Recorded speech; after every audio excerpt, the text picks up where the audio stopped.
Assalamualaikum warahmatullahi wabarakatuh. Selamat siang. Saya Indra dari tim commissioning test untuk IPA Rusus dan juga IPA Biolboto yang berada di Kabupaten Kupang, Nusa Tenggara Timur. Pada kesempatan kali ini saya akan mengujikan sampel air yang saya bawa dari lokasi. Kemudian sekarang saya sedang di Bandung membawa 3 botol air yang sudah saya tuliskan. Ada air baku, ada air reaktor, dan juga ada air sun filter.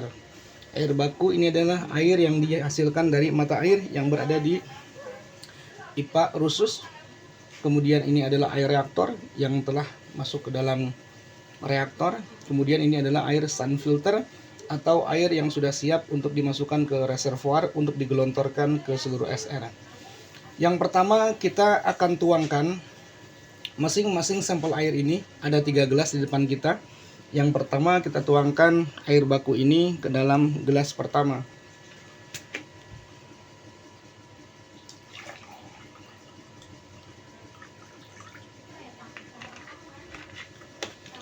Kemudian air reaktor kita tuangkan juga ke gelas yang tengah.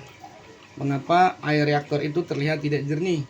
Ini adalah hasil daripada reaksi yang disebabkan karena air diinjek menggunakan kapur atau lime yang berada di reaktor. Kemudian setelah itu air melalui sun filter kemudian kembali menjadi jernih seperti ini. Ini adalah air yang sudah siap untuk digunakan atau air produk. Langkah pertama pengujiannya adalah kita menggunakan alat yang namanya TDS meter untuk mengetahui total dissolved solid yang berada di setiap air. Dengan kata lain, untuk mengetahui jumlah padatan yang terlarut di dalam air, kita menggunakan TDS meter. Kita celupkan TDS meter yang berada di air baku. TDS-nya adalah 303 ppm. Kita bisa lihat dia diam di angka 303 ppm. Kemudian TDS akan kita celupkan kembali ke gelas yang kedua, yaitu gelas yang berisi oleh air reaktor. Kita bisa lihat TDS-nya adalah 301 ppm. Ini sebelum melewati sun filter. Kemudian di gelas ketiga kita lihat, kita celupkan TDS-nya hanya di 0,81 ppm, part per million. Dengan kata lain, air baku yang TDS-nya 303 ppm kemudian masuk ke dalam reaktor, diinjekkan menggunakan lime atau kapur untuk mengikat partikel-partikelnya. Kemudian warnanya keruh seperti ini belum disaring. Kemudian setelah itu melewati sun filter atau sudah disaring, maka partikel-partikel besarnya itu dia akan tersaring di sun filter yang menggunakan pasir silika, sehingga air yang dihasilkan atau keluar dari sun filter adalah air yang sudah menurun TDS-nya menjadi 0,78 atau 0,81 ya. Mohon maaf, 0,81 ppm. Kemudian yang kedua, kita akan mengecek nilai pH atau potensia hidrogen yang berada di ketiga gelas air yang ada di depan kita menggunakan alat pH meter. Air baku pH-nya adalah 8,7.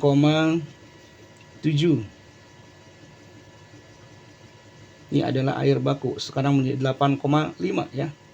8,4 masih berada di ambang batas dibolehkan karena peraturan pemerintah menurut Permenkes adalah 6,5 sampai dengan 8,5 untuk pH-nya. Kemudian air yang sudah diolah ke dalam reaktor, pH-nya menjadi sekitar 8,2. Dia turun lagi 8,1 tepatnya. Kemudian air yang telah melewati sun filter atau air yang sudah siap gunakan, kita lihat pH-nya.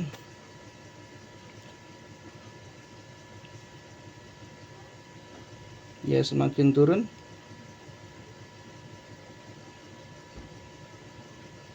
Kurang lebih berada di angka 8,1. Dengan kata lain, air ini secara pH sudah layak digunakan karena sesuai dengan peraturan pemerintah, yaitu Permenkes yang telah ditetapkan di negara kita. Kemudian kembali ke nilai TDS. Peraturan pemerintah di dalam Permenkes itu, air yang boleh digunakan di Indonesia adalah air yang di bawah 300 ppm. Adapun air baku tadi 303 ppm, setelah ke reaktor menjadi 301 ppm. Kemudian setelah melewati sun filter, air TDS-nya hanya 0,81 ppm. Jadi air tersebut baik secara pH, baik secara TDS, air produknya sudah sangat layak digunakan untuk manusia. Kemudian selanjutnya, apa dampaknya ketika kita memakai, menggunakan atau mengkonsumsi air yang pH-nya di atas 300? Air yang pH-nya di atas 300 ppm ini salah satunya adalah air baku tadi sampai dengan 303 ppm. Ini sudah pasti. Kita kembali kepada TDS atau jumlah padatan yang terlarut di dalam air. Menurut Permenkes, bahwa air yang siap digunakan, air yang siap dikonsumsi adalah air yang memiliki TDS di bawah 300 ppm. Kemudian pertanyaannya adalah bagaimana ketika kita menggunakan air dengan padatan yang berjumlah di atas 300 ppm atau 300 TDS-nya. Maka kalau kita bisa lihat dari angka yang ditunjukkan oleh TDS digital tadi, maka air yang pertama sudah tentu begitu banyak sekali kandungan di dalamnya, terutama adalah zat kapur atau Ca. Ca ini ketika dia dibiarkan atau tidak dikurangi nilainya, ketika dia digunakan terhadap barang-barang yang berada di dapur, akan terjadi pengerakan berupa warna memutih di setiap dinding atau perabotan dapur yang digunakan. Kemudian bahaya terhadap kesehatan adalah ketika kita memaksakan mengkonsumsi air yang memiliki nilai sadah yang tinggi, disebut dengan hardness ya, air itu memiliki kekerasan, maka ini dampaknya cukup besar sekali ketika dipakai untuk jangka waktu yang panjang, maka bisa mengganggu kesehatan manusia. Kan tetapi ketika air yang kita konsumsi TDS-nya sudah di bawah 300 ppm dengan kandungan yang sudah dihilangkan dengan memiliki TDS seperti air yang kita lihat dari sun filter ini hanya 0,81 ppm, maka air ini sudah sangat aman sekali digunakan oleh manusia. Lalu bagaimana caranya untuk kita mengetahui mengapa air pertama TDS-nya 303 ppm, ada apa saja di dalamnya? Yang pertama, kita bisa menggunakan bohlam listrik sebagai pembuktian. Ini adalah bohlam listrik yang saya rangkai, saya buat sangat sederhana, ibu bapak bisa membuatnya ya, ini sangat praktis, bisa dibuat oleh siapa saja. Ini adalah alat untuk mengetahui jumlah padatan yang terlarut di dalam air. Kemudian kita colokkan ke listrik.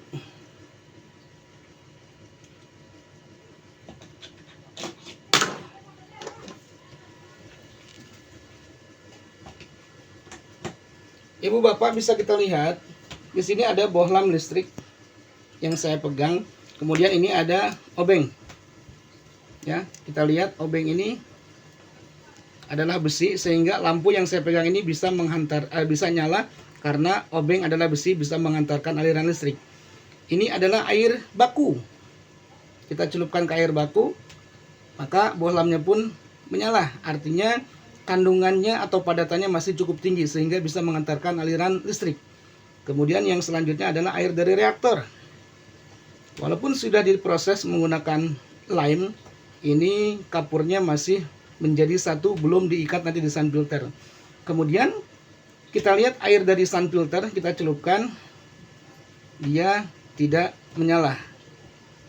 Walaupun TDS-nya sudah 0,82, artinya air dari sun filter ini sudah tidak memiliki padatan yang cukup besar.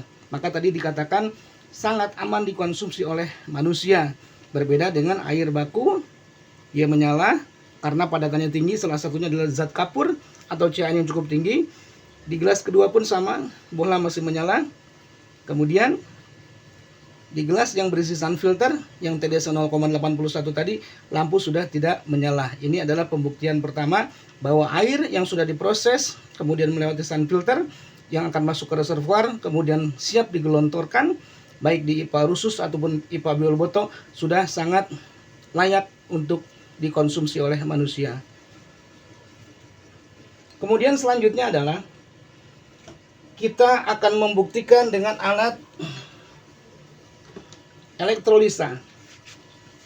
Ini adalah alat elektrolisa untuk melakukan pengujian ada kandungan apa saja yang terdapat di dalam air dari 3 gelas yang ada di depan kita semua. Kita akan compare, kita rapatkan gelasnya, antara air baku dengan air reaktor. Kemudian kita nyalakan. Ini terdiri daripada Fe, besi dan juga aluminium ya. Untuk kita lihat reaksi apa yang terjadi ketika alat ini kita nyalakan. Kita nyalakan beberapa saat saja. Kita bisa lihat dalam hitungan 1 menit maka akan ada reaksi yang dihasilkan dari masing-masing air yang ada di dalam gelas yang berada di depan kita. Kita bisa mulai lihat terjadi reaksi yang begitu cepat di air baku karena memiliki TDS 303 ppm. Artinya masih sangat tinggi sekali kandungan atau zat padat terlarut di dalamnya. Salah satunya adalah zat kapur yang ketika dikonsumsi oleh manusia dalam jangka waktu yang panjang maka ini sangatlah tidak baik, sangat mengganggu kesehatan manusia. Kemudian juga yang gelas di tengah kita bisa lihat dari air reaktor karena telah diinjek dengan lime atau kapur, kemudian masih tersuspensi dengan partikel-partikel karena belum disaring di sun filter yang bisa menyaring kotoran, lumpur ataupun zat-zat lainnya. Nanti ini masih bisa kita lihat di gelas selanjutnya. Dengan kata lain, di gelas pertama reaksinya sudah mulai terlihat, warna air semakin mengeruh. Kemudian di gelas kedua pun air reaktor sama, warnanya pun masih sangat mengeruh. Kalau kita pegang, ibu bapak, ini gelasnya juga mulai panas karena padatannya juga cukup tinggi ya. Tadi telah kita buktikan menggunakan TDS meter, kemudian kita gunakan juga bohlam listrik bisa menyala. Dari kedua gelas ini memiliki padatan yang masih tinggi. Kita bisa lihat kurang lebih dalam waktu 1 menitan reaksinya sungguh luar biasa kelam. Artinya padatannya keluar semua setelah kita elektrolisa menggunakan alat ini. Kita matikan. Sekarang kita akan celupkan ke gelas yang berisi air sun filter yang sudah siap untuk dikonsumsi. Kita lap terlebih dahulu.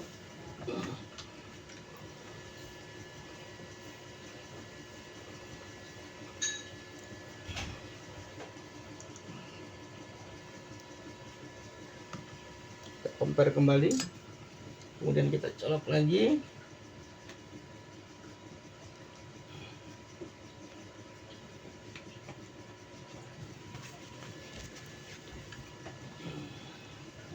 Kita nyalakan. Kita bisa lihat di gelas pertama sambil menunggu reaksi yang terjadi di gelas ketiga atau gelas sun filter. Kita bisa lihat ibu bapak warnanya begitu keruh. Mulai keluar padatan-padatan terlarutnya. Jika dikonsumsi oleh manusia dalam waktu yang panjang atau kontinu, ini sangat membahayakan kesehatan manusia. Kita pegang, gelasnya pun terasa panas karena tadi kita buktikan menggunakan bohlam listrik pun menyala.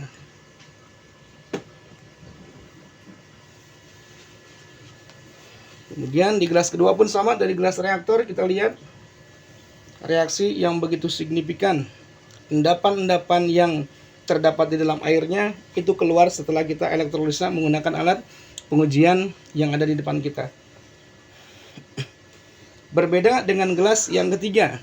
yang telah diproses dari reaktor, kemudian melewati sun filter, maka di gelas ketiga ini kita bisa lihat tidak terjadi perubahan yang cukup signifikan. Dengan kata lain, bahwa zat-zat padat terlarut yang berada di gelas ketiga ini sudah disaring atau sudah difilterisasi mulai dari reaktor, kemudian di sun filter yang berada di IPA Rusus ataupun IPA Biolboto. Ini yang bisa kita lihat. Ini bisa kita lihat ya. Gelas pertama sangat keruh sekali, gelas kedua pun sama, gelas ketiga pun terjadi perubahan warna berwarna kuning. Ini menandakan bahwa air ini mengandung mineral alami dari mata air yang berada di IPA Rusus ataupun IPA Biolboto.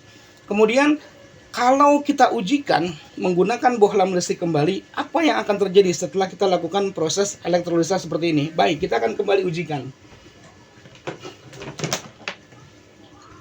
Kita menggunakan bohlam listrik kembali. Ini kita colokin ya di gelas yang pertama yang 303 ppm. Kemudian kita celupkan. Bohlamnya masih menyala terang ya. Kemudian di gelas kedua pun sama, bohlamnya masih menyala terang. Kemudian di gelas ketiga masih dia tidak menyala. Artinya air yang sudah melalui proses reaktor dan juga melalui filter sun filter, kemudian masuk ke reservoir, kemudian dialirkan ke SR, adalah air yang sudah sangat layak untuk dikonsumsi oleh manusia. Berbeda dengan gelas-gelas yang lain. Kita bisa lihat.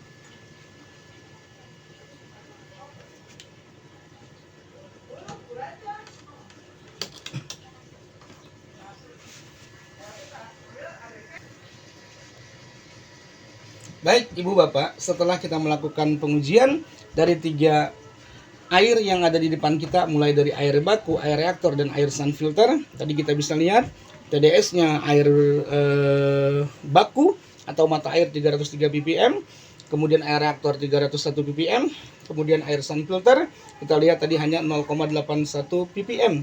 Kemudian kita ujikan pH-nya, rata-rata berada di pH netral 8, sekian tadi ya dari ketiga gelas ini. Kemudian setelah kita ujikan menggunakan bohlam listrik, gelas pertama air baku menyala listriknya, gelas kedua air reaktor menyala listriknya, gelas ketiga air sun filter tidak menyala listriknya, artinya tidak bisa mengantarkan aliran listrik karena sudah terbebas daripada padatan-padatan yang berada di dalam air.